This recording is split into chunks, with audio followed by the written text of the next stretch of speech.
Hi guys, so today I have a video for you that I've actually been planning on doing for so long. I'm not sure why, I've been putting it off for ages. It's taken me a long time to actually sit down and do this, but I promised it to you a while ago and a lot of you were interested in seeing it, so I'm going to be going through my MAC eyeshadow palette. Now I would call this my kind of MAC neutral palette, although it's not really that neutral. There are quite a few bright colours in here and a few other things that you probably wouldn't expect from a neutral palette, but kind of half of it is neutral and then I have a few kind of more special bits in it. And I've been through the process of putting this together for so long now. I actually only very recently just finished it. I bought some new shadows because I thought it was about time. I've had this for ages. I needed to fill it up, so I did just that.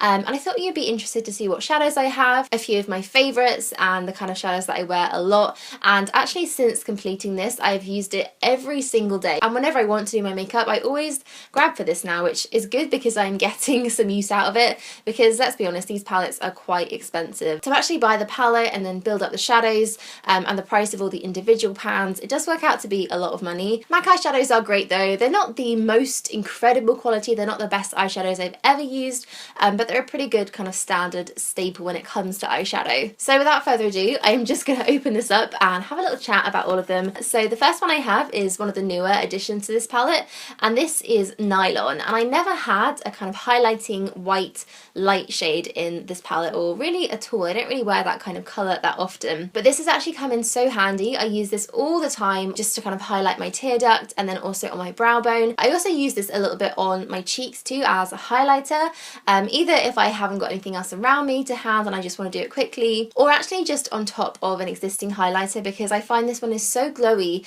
and so kind of golden and beautiful that it really makes for a nice kind of pop in the highlight. And actually the way that I've been using it the most recently is to mix it here with the second shadow in this palette, which is All That Glitters, and I find the combination of those two makes such a beautiful eyeshadow. Kind of reminds me a little bit of Steela's Kitten, which is one of my all-time favourites. So All That Glitters is one that I've had for a long time. It's one of those kind of staple matte colours, and it's a really beautiful kind of peachy, slightly pink tone shimmer. There's definitely a little bit of pink here. It kind of just makes for a really beautiful natural shimmer. So it has the same consistency and the same finish as Nylon, but it's just a little bit more like a Your Lids but better kind of shade, and actually one that's perfect for everyday wear. I use this all the time if I just want very simple eyes. Basically, if I'm going for a more natural look, this is one of my favourite eyeshadows to use. So then we have Mythology, and to be honest, this isn't one that I use all that often, although it is so beautiful. So Mythology is a copper. It's a very true copper, and it's actually an incredible shimmery eyeshadow. It's probably the most kind of sparkly, glittery one that I own,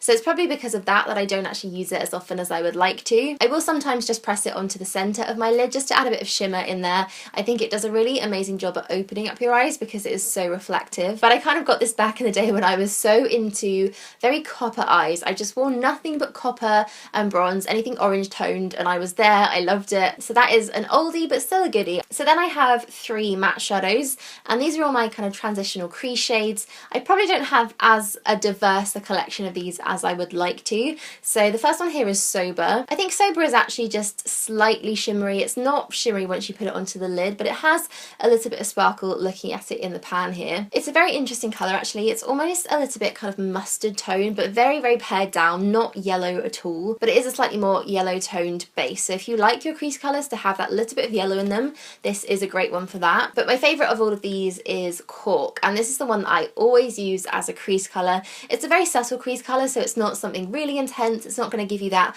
cut crease look, but it does a good job of just adding a bit of depth in there. And my eyes can be a bit puffy at times. They are quite hooded, so I do need to define my crease if I want it to stand out, and I always reach for Cork because I know it's the perfect shade for my skin tone. And then down here I have a slightly lighter shade, and this is Charcoal Brown. Charcoal Brown was my go-to brow shade. I used to use it all the time for my brows. In fact, it's probably a little bit dented because I have used it so much. I think it's probably a bit too cool tone for me now, and definitely more on the pale side, whereas I like my brows to be a bit fuller and a bit darker. But when I started out doing my brows, because I never used to pencil them in or anything, and I look back at pictures of me now when I was a teenager and I basically look like I have no eyebrows at all. This is the thing that I started using and actually noticed so much of a difference. And sometimes I will still take this into the front portion of my brow because I like that bit to be a little bit lighter than the arch and the rest. And then we come to, I think, actually the only shadow that I've hit pan on here. I had actually hit pan on all that glitters and completely used it up, but this is my second one. So other than that, the only other one that I have nearly finished is Woodwinked. Now Woodwinked was my favourite eyeshadow for a good couple of years. I didn't really explore eyeshadow palettes that much when I was younger. I kind of just stuck to my MAC shadows, and I used to kind of drench my eyelids with Woodwinked every single day. And this is actually a very interesting colour. It definitely looks like a bronzy, cool tone brown when it's in the pan, but as soon as you start to blend this, it has this kind of undertone of very, very warm brown, almost to the point where it looks a little bit coppery. The more you blend it, the more the colour changes, so you can really build it up on the lid and make it look quite shimmery and brown, and then if you blend it upwards and into the crease, it almost turns into its own crease colour. So it's such a good one if you want something very quick and easy. I used to wear this to work all the time when I had literally 30 seconds to run out the door and do my makeup, so I have fond memories of that one. And then moving on is Amber Lights. This is probably one of my favourite MAC eyeshadows. I really love this. Very kind of yellowy, gold, intense, shimmery shadow. Now I love this on blue eyes so much. I think I bought it because I saw a girl use it in a tutorial and she had the most amazing blue eyes, and it really just brings that blue out. I don't have blue eyes though, unfortunately, so it doesn't look quite as good on me, but I still love it as a shadow because this kind of coppery gold tone is actually so unique. It's not really something that I own in any other eyeshadow palettes, and it just looks so beautiful on the eyes. So after that is Bronze, and again I went through a phase of just wearing this non-stop for about 6 months. I think I bought this when the Naked palette came out, and I was really into those kind of neutral, very brown tone shades, and I just wanted one that was on its own and individual, so I used to have this in a little single eyeshadow pot, and I just took it wherever I went. It seriously came with me everywhere. It's still such a beautiful everyday colour, and one that I still use all the time. I just kind of blend this all over my lid and take it into my crease a little bit, and it kind of gives you definition so you don't have to wear a liner with it. It's quite dark in that way, but it still is a nice kind of everyday, very wearable colour. So Bronze will always be one of my favourites as well. Next I have Antiqued. So many people have this and it's so worth getting because it's a really ready toned kind of terracotta brown. It's very hard to explain. It almost looks a tiny bit purple, and it has a little bit of shimmer in it.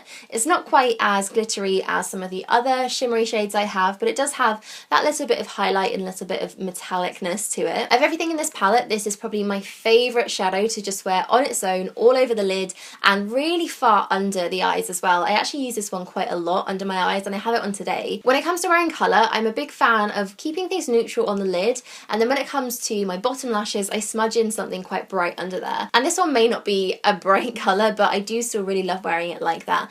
So this is my favourite kind of bottom lash shadow. And then moving on to the bottom row where things get a little bit more colourful, a little bit more adventurous. So Sumptous Olive is the first one in here, and I haven't worn this one a whole lot, and I kind of feel bad because I love it so much. I think green shadows look incredible on brown eyes and hazel eyes, which is what I have, but I think on my skin tone it's just a little bit too yellow. I can really pull this off if I have a bit more colour in my face, if I'm a bit more tanned, but when I am quite pale, as usual, it doesn't look the best on me, which I'm so sad about because it is such a beautiful eyeshadow. And then the next one is actually the only shadow in here that I have not yet touched. I've swatched it a little bit and I have played around with it, kind of, but I haven't actually done a proper eye look with it, and I really want to because this is such a cult classic MAC eyeshadow shade, and it's Club. You probably guessed that already because it could only be Club. So Club is such a different eyeshadow and it's so unique. It actually looks quite blue as I'm looking at it, but when you swatch it, it has a very brown, almost purpley brown undertone. So I'd say it's a purple brown eyeshadow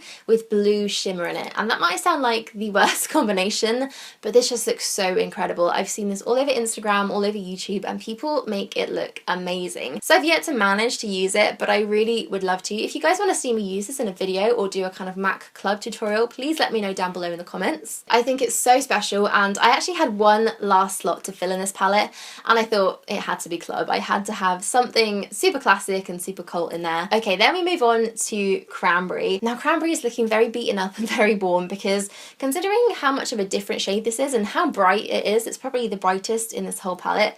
I have used this one so much. I think this is actually in my first ever makeup tutorial here on YouTube. my everyday makeup where I put about 10 tons of makeup on. I will link that down below if you want a good laugh, because I do find it pretty hilarious. But I basically used, I think it was Woodwinked and Cranberry, but I took this one kind of in the crease, and it is still a look that I love. I just think it's such an interesting eyeshadow. It's not something you'd ever really pick up, but it looks amazing in so many different ways. It's really not one to be passed by. I think Cranberry is such a great shade to have in your palette, and it's one that I use so much. So next I have btmark, and this is a very true purple colour. It's kind of quite a deep kind of blackened purple, almost a little bit aubergine-y. It's very cool toned as opposed to Cranberry, and it kind of has a slightly lighter purple shimmer running through it. So it's a dark purple with slightly lighter pinkier purple shimmer, and it makes for such a beautiful smoky eye. This all over your lid and taken underneath and really blended and smudged out with a lot of black eyeliner all the way around the eye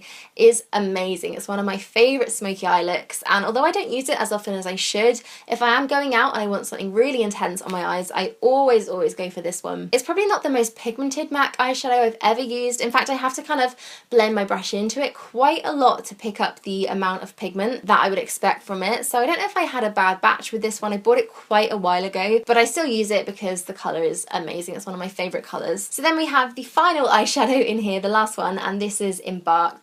And again, this is a recent purchase. I kind of got this around the time I got Nylon, so I pretty much went for the lightest and the darkest in this palette, and that was the only thing that was missing. So this is a completely matte eyeshadow, and I think a matte brown is a really important staple to have in an eyeshadow palette or a neutral palette, because I get so much use out of this colour. It's probably my most used in this whole thing. So I'm a massive fan of using matte brown eyeshadow as a liner. I like to smudge this into the roots of my lashes with a really small pencil brush, and I find it gives amazing definition to your eyes without having to reach for a separate eyeliner or using some really dark kind of liquid liner, which is a very different look. So this one makes your eyes almost a little bit smoky and sultry, but still very wearable for everyday because it is just a brown. I also use this if my crease needs a bit of definition. I think I actually have it on my crease today, and there's just a multitude of things that I find uses for this, so it works so well for me. It almost looks a little bit purpley in this light. It is a very kind of purpley tone brown and a little bit cooler, and I think the cooler tone browns are the ones that work best